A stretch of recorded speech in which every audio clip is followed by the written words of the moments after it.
आभार व्यक्त करते हुए प्रणाम करती हूँ। मधु शुक्ला जी की व्यंजना के कई गोष्ठियाँ मैंने सहभागिता रही, 2 बार वृंदावन में, 1 बार बनारस में और ये चौथी है। इनका उत्साह, इनकी सामर्थ्य और एक जुझारूपन जो इनका है, बाहर जा करके, अपने शहर से बाहर जा करके अकेले इतने बड़े आयोजन करना बहुत चुनौती का काम है। मैं उन्हें शुभकामना और आशीर्वाद देती हूँ। इसी तरह उनकी लोक के प्रति, साहित्य के प्रति उनकी जिजीविषा बनी रहे।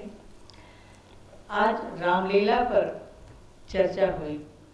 हमारी 2 बहनों ने बड़े अच्छे ढंग से शुरुआत की और मुझे नटौरा पर बोलना है। ये भी एक प्रहसन है कि रामलीला, राम की चर्चा के बीच नटौरा जैसे प्रहसन के ऊपर मुझे चर्चा करनी है, जिसमें खुली छूट होती है, कोई किसी को कुछ भी कह दे। श्री कृष्ण के साथ तो, रासलीला के साथ तो थोड़ा जोड़ा जा सकता है, लेकिन रामलीला के साथ ये जोड़ना ये याद दिलाता है कि राम और कृष्ण एक हैं, अभेद स्थिति है। त्रेता युग में जब समाज को जरूरत थी मर्यादा की, त्याग की, उस समय वातावरण भी ऐसा था कि राज को ठुकरा करके राजीव लोचन राम चले तज बाप का राज बटाऊ कि नहीं, उस समय जो आवश्यकता थी वो चरित्र राम ने दिखाया।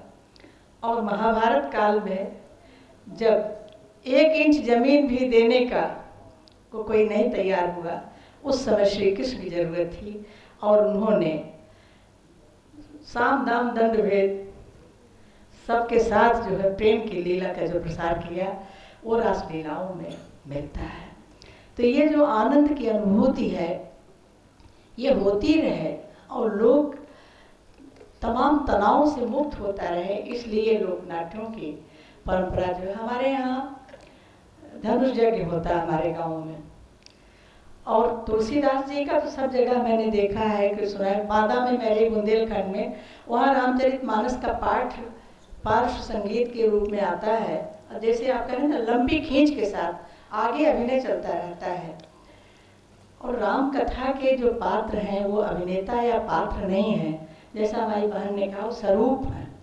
और जो स्वरूप बनता है वो 1-2 महीने पहले से उनको तैयार किया जाता है। वो बीड़ी नहीं पी सकते, चाय नहीं पी सकते, बिना नहाए खा नहीं सकते।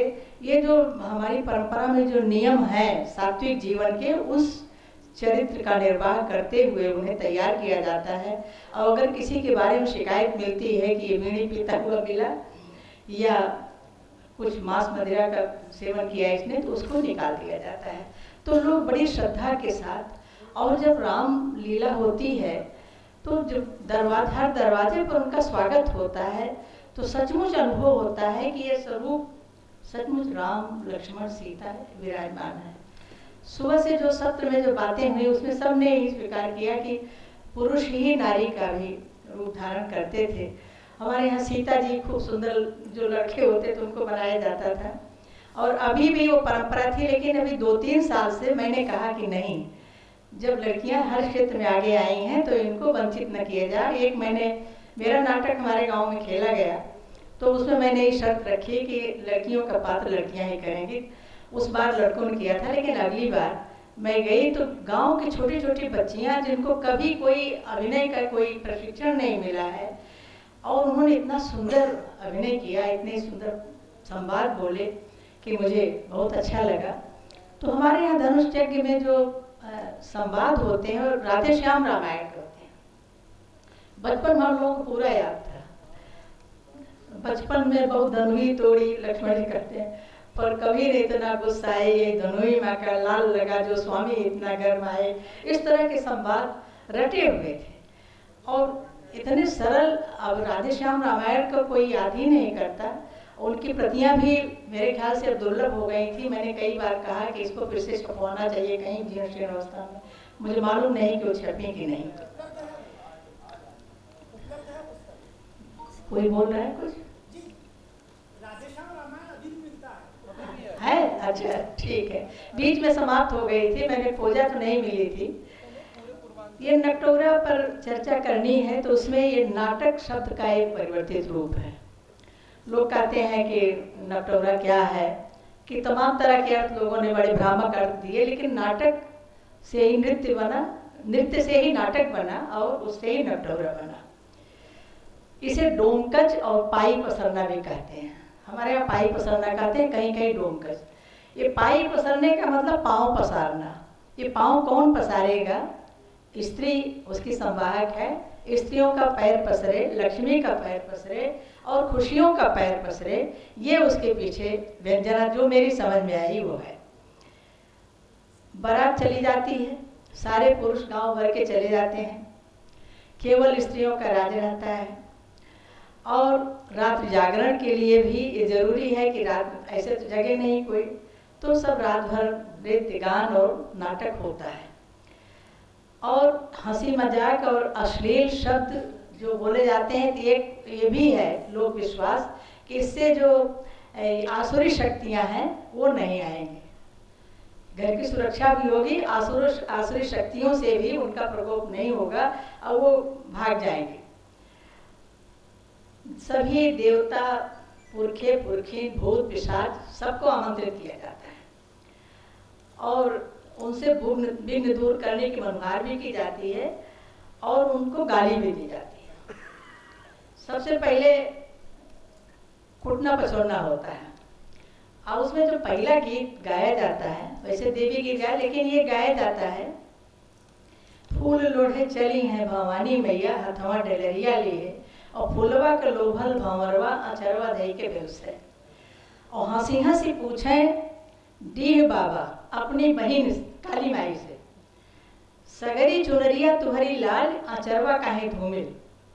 सारी चुनरी तो बहन तुम्हारी लाल है और आंचल धूमिल गंदा क्यों है?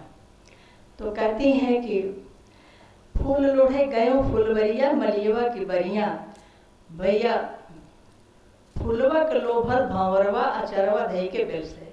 भंवरे ने आकर मेरे आंचल में विलास किया, इसलिए मेरा आंचल धूमिल हो गया। ये संकेत है काम का, विवाह के उद्देश्य संतान उत्पत्ति का। आगे देवी जी कहती हैं कि बिन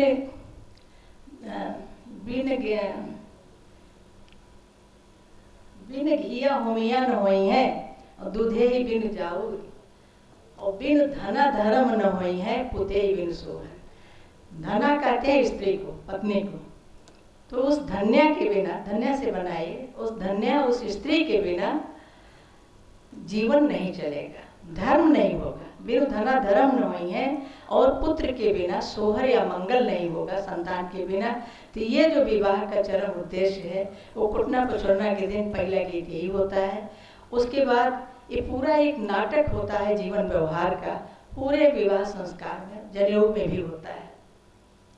सागर खुदवाया जाता है, सबसे पहले तेलवाई होती है और वहाँ जाते हैं तो धरती पहुँचते ही तालाब पर कहती हैं सब गाते हुए, रास्ते भर खूब इस तरह के मजाक वाले गीत गाते हुए जाते हैं और आते ही कहती हैं कि जो भी इस पोखरे में है, आसपास बाग बगीचे में, जे केहू पोखरा में हो तो जाई के बैठे, छिप के बैठ जाओ, हम धना आवत बाटी, हम स्त्रियां आ रही हैं, यहाँ पर नाचेंगी गाएंगी, आप लोग जो भी हैं, देवता हैं चाहे पितर हैं चाहे राक्षस हैं चाहे जो है भूत हैं, सब जाके छिप के बैठ जाइए। और जब चलने लगती हैं वापस तो फिर गाती हैं कि अब आके निकल के बैठो, हम धना जा बाटी, हम लोग जा रही हैं। और वहाँ सबसे पहले धरती टीका जाता है, तालाब को टीका जाता है और काली माई को खूब प्रेम से गरियाया जाता है। जालपा माई जितनी देवियां हैं सबको, सब देवताओं के साथ, अलग अलग देवताओं के साथ उनका संबंध स्थापित करके गाया जाता है। पहले ये कि हम, हमारे देवता इतने निकट हैं कि हम उनको जब चाहें अपने सामने बैठा सकते हैं, ये भाव।